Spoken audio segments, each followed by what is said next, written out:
Siguro aminado tayong lahat na wala namang perpektong relasyon, di ba? Pero may mga paraan para makaiwas sa pain na dulot ng maling relasyon na napasok.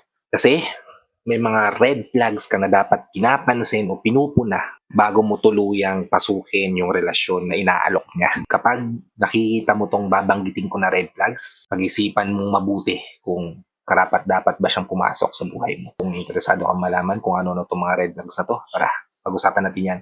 Just keep on watching.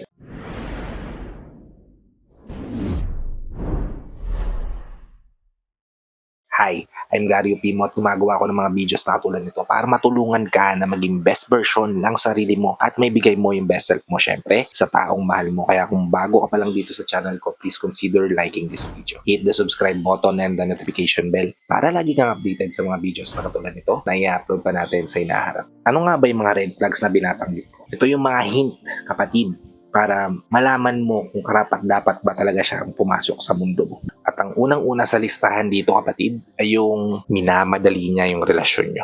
Yung tipong kakakilala nyo pa lang after 2 months, gusto niyang pakasalan ka na agad. Well, may mga tao na okay dyan, pero may mga tao na gusto mo na syempre kilalanin yung taong napili niya, yung taong ginusto niya para maasigurado na maayos tong taong to. Na hindi ako sasaktan nitong taong to, di ba? Isa ka dun sa mga ganung tao, di ba? Well, hindi naman natin kinakaila na may mga tao rin naman na gusto yung madalian, gusto yung agad-agad, decision agad, di ba? Pero ano nagiging epekto nun sa relasyon? Ikaw lang din yung nasasaktan sa huli.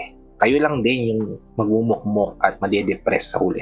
Dahil sa habang tumatagal yung relasyon nyo, mas nakikilala nyo yung isa't isa. At late mo na nakikita yung mga red flags niya, yung mga ayaw mo sa taong nakilala mo. Dahil nagmadali kayong dalawa o minadali ka niya. Diba? Kapag may ganyang attitude yung taong napili mo, isa yan sa mga red flags sa dapat mong mapansin. Siyempre, kailangan nyo talagang mas kilalanin muna ng isa't isa bago kayo pumasok sa sagradong bagay katulad ng pagpapakasal. Kasi, sabi nga ng mga matatanda, ang pagpapakasal o ang pag-aasawa ay hindi kaning isusubo mo at pag napaso ka ay luluwa mo lang din. Diba? Kaya be mindful, kapatid, kapag napansin mo tong bagay na to.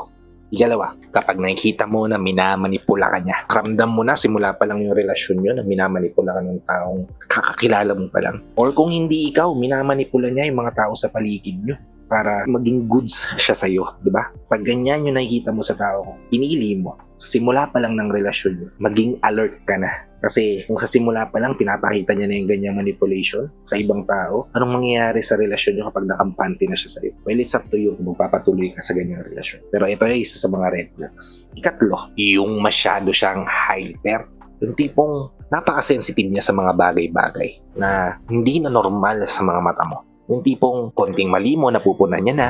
Konting bagay lang, pinag-aawayan niyo na. Diba? Kasi mula pa lang ng relasyon niyo at napapansin mo yan, dapat talaga, kapatid, pag-isipan mo mabuti kung magtatagal pa ba yung relasyon nyo kapag gaganyan yung taong napili mo. Well, imagine, kapatid, kung magtatagal kayo sa relasyon nyo. Tapos ganyan yung taong pinili mo na sobrang sensitive niya sa lahat ng bagay. Sensitive in a way na pinupuna niya lahat, pinapansin niya lahat. Ano pag matagal na kayo, kapag kampante na siya sa'yo? Ano sa tingin mo mangyayari sa relasyon? Lagi na lang kayo mag-aaway, lagi na lang kayo magkakaroon ng misunderstanding kasi nga lahat pinapansin niya, lahat pinupuna niya, lahat sinisipan niya. At ayoko mangyari sa iyo. Kaya kung may ganyang qualities o characteristic yung taong pinili mo, red flag yan. Ika-4, kapag nakikita mo na parang ayaw niya sa pamilya mo. Normal lang sa umpisa na parang meron kayong gap, di ba, sa pamilya ng pinili mong tao, sa pamilya ng taong mahal mo, pero yun ay dahil sa hindi niyo pa kilala ng lubusan yung isa't isa. Pero kung sa simula pa lang ng relasyon nyo, ramdam at kitang-kita mo na ayaw niya sa pamilya mo. At syempre, ganun din yung pamilya mo sa kanya. Malamang sa malamang may mali. Malamang sa malamang may dapat kang ayusin. At kung mapapansin mo na to, red flag yan, kapatid. Ika-5, kapag palagi niyang gusto ng atensyon mo. Well, normal lang naman na gustuin natin na mapansin tayo ng taong mahal natin. Diba? Gusto nating makita tayo ng taong mahal natin. Kasi sino-sino ba naman na magkakasama hanggang huli, diba? Tayo lang din naman.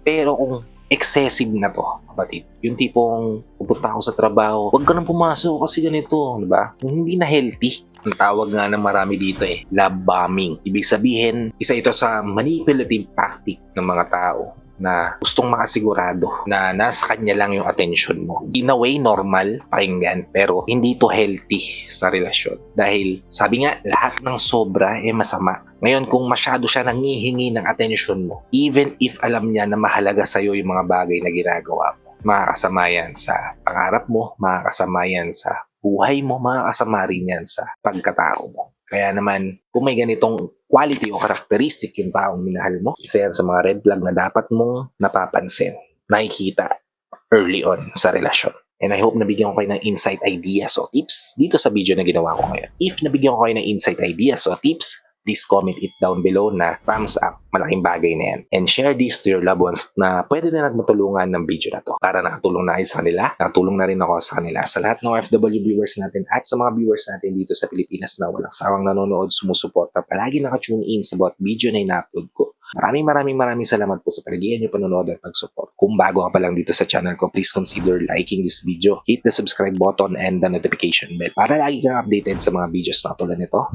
na i-upload pa natin sa inaharap. So, hanggang dito na lang mga kapatid. Maraming salamat ulit sa panonood. I hope to see you all on my next vlog. Ingat ka dyan palagi kapatid. May God bless you and always protect you. Peace!